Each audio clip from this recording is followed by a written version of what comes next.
Somewhere in the dark. Something's going. I think the young Liberal must have leapt out of the underbrush again. Well, we hope it's not more serious than that. In fact, there we go. Mr. Peacock's all right, so there's nothing of any moment there, which it's a little worrying after things that have happened to other political leaders around the world. It's reassuring to see that at least he's quite all right. We mentioned again as he makes it, I'm not sure how far he's got to go there, but Charles Blunt, if he has gone, could have had more time tonight. John Stone again, I mean, one of the real powerhouses in Australian politics in recent times. It looks like he's gone. That's right. It looks like the Liberals have defeated John Stone, which is a nice irony, because he has much more in common with the Liberal Party than he does with the National Party. And Mr. Copeman? Well, Charles Copeman I don't think will be missed, but because he's never been in Parliament, but John Stone was very important to the coalition, and they will miss his toughness, his intellectual toughness particularly. Quite extraordinary. Did you get the impression at all, I mentioned the $45 million, I think that's the figure we've seen published, that the election cost Australian taxpayers, but was there any sense of what Mr. Hawke had to say, that he was beginning yet another campaign? We wouldn't have another 5 weeks of an election if it's timed, would we? Well, you can't have an election any less than 5 weeks under the law. That's the amount of time you have to have, and it's pretty depressing. All right, here we go, Mr. Peacock.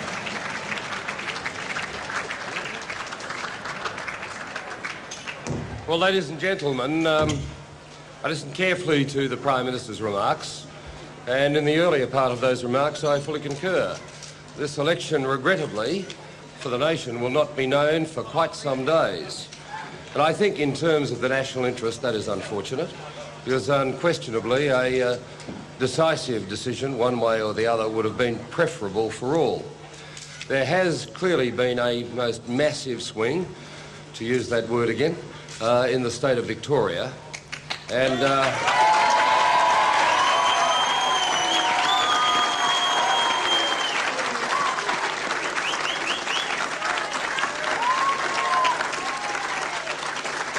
but unfortunately the ultimate outcome is still in the balance. We believe that we will certainly win 10 seats and probably win another 6.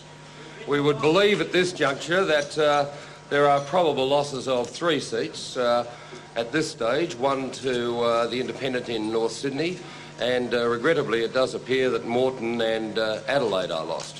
In which case, with some 6 seats still in the balance, we've got to wait for those cards and letters to come in with all those postal votes.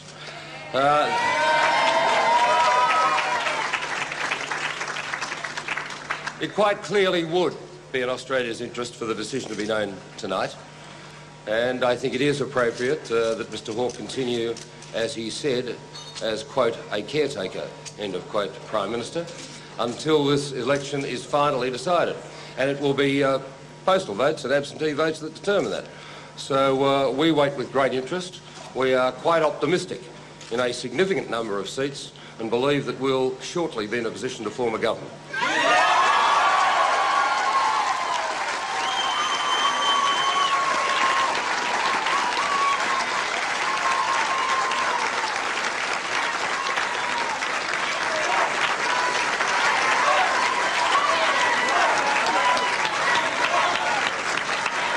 Well, thank you all very much, but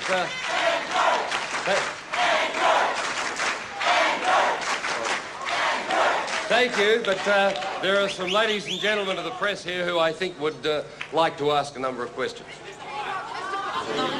It's been shown in the polls tonight. It must be of great concern to you in talking about forming a government.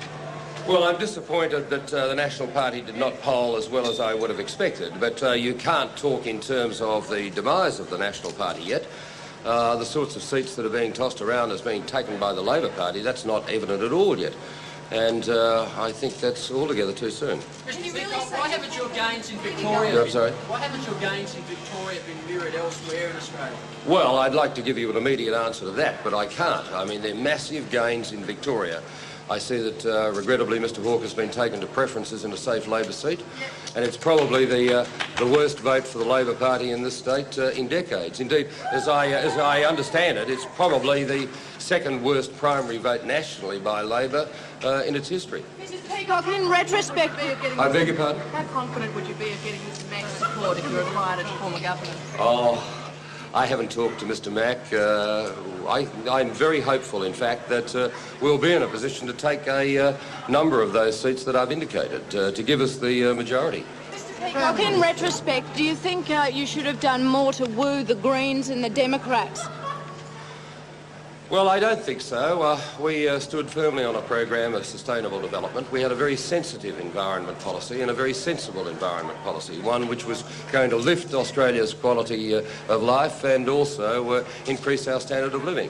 And I believe we'll probably be in a position to do just that in a couple of weeks' time. Mr Peacock, do you tell us which of the 6 seats you see as in doubt and which of those you expect to win? Yes, indeed. At this stage, certainly in doubt. I haven't got all of the list with me, regrettably, Glenn, but those that I would indicate would still be in doubt: Canning, Cowan, Stirling, Petrie, Melbourne, Ports, and surprisingly enough, on some reports that we've been given, Jagga. I think that's a very outside. I have to say to you, I think that's a very outside chance. Yeah.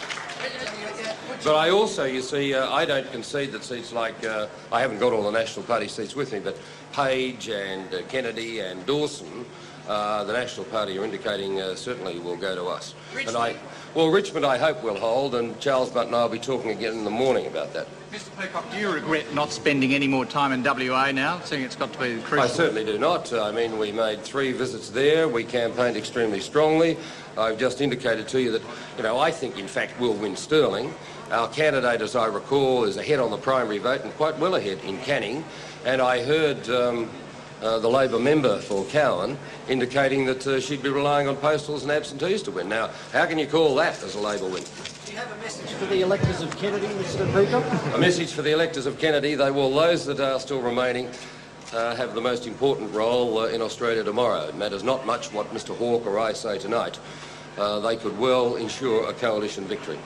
And I think in terms of the national well-being, you know my views about that. Is this just a protest vote against Labor state governments? I think not. I mean, quite clearly, if the leader of the Labor Party federally has to go to preferences in one of the safest seats in the land, you can't say it's Mr Kane's fault. He's got to accept a fair amount of the blame for that. Mr Peacock,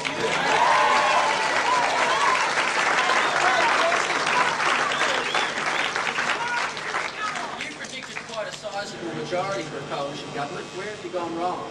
Well, I said I thought we would win 16 seats. At this juncture, I think we've won 10. I believe we can win another 6, which would make 16.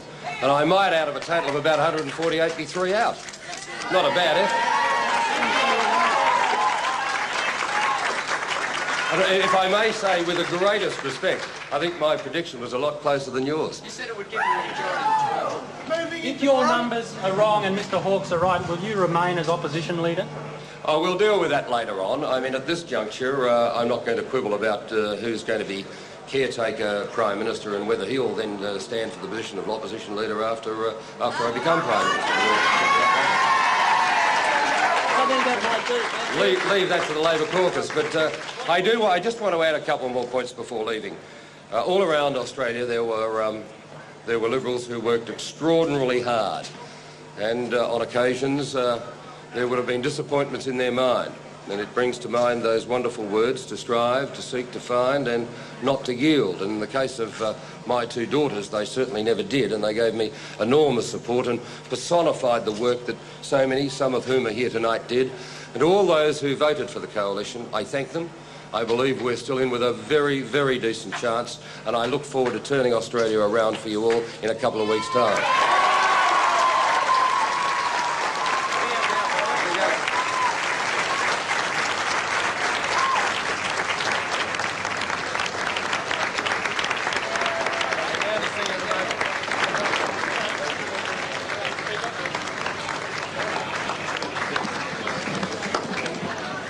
Well, far from pessimistic, Andrew Peacock, even talking about forming a coalition government.